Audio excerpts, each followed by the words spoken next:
Sydney समष्टि हिसाबै टटेल 26 किलोमिटारनि बाला जोङो दिनैहाय बेखेवबाय आरो बे 26 किलोमिटाराव माने गासै माने रांनि बिबाङा माने 25 कौटिनि बारा जागोन। जोंहा समष्टि वाइसै जोङो दिनै खालामदों।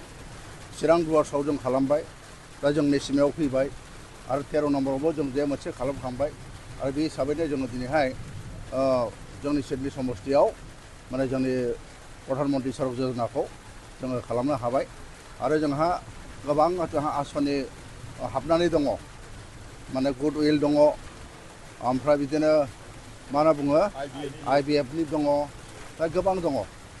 माने जोंहा जुदि बुंनो थाङोब्ला जे जोङो दा 5 मासल'सो जादों। 5 मासावनो जोङो BTC ओनसोलाव हाग्रामा सारनि नेतृत्वआव माने गोबां जोङो लामा दिनैहाय जों मावनो हाबाय। दा आसा खालामबावदों बे समा जोंहाथ' अनेक दंबावो, गतिके जोङो BTC ओनसोलाव थांनाय बिसायख'थिनि समाव जों जि खोथा बुंदों लामा बायदिसिना आसनि बेखौ जोङो मावफुंजोबनो हागोन। मावनायाथ' BPFआनो मावबाय थादों। दाखालि जेनाखि 5 बोसोराव थांनाय 5 बोसोराव जों जेबो उन्नति मोननो हायाखै बिथांमोननि गभर्नमेन्टआव। दिनै जों गभर्नमेन्ट फैनाय लोगो लोगोनो जोङो नांगोलभाङायाव आरोबाव दालां मोनगोन, औगुरियाव लुगासिनो दङ, आमगुरियावबो मोनगोन। हाग्रामा ब्रिजखौ जों बानायबाय, आइफवालि ब्रिजखौ जों बानायबाय। दिनैबो जोङो दा संजग जादों।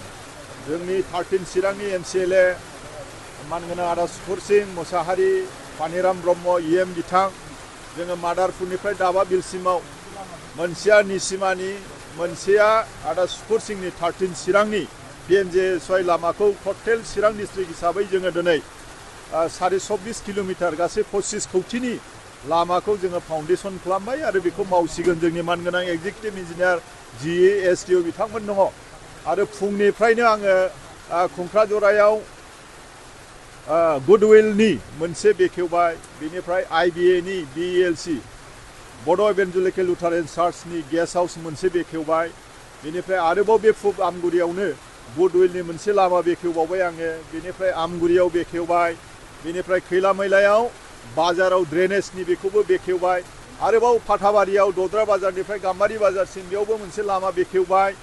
बिनि उनाव जोङो ज' मोनसे जायगायाव जोंनि बरफोथाराव बेवहाय ज' लोगो नांनानै दिनै मादारपुराव जोङो दंफैयो। उन्नतिया जागोन, लासै लासै जागोन, जागासिनो दङ।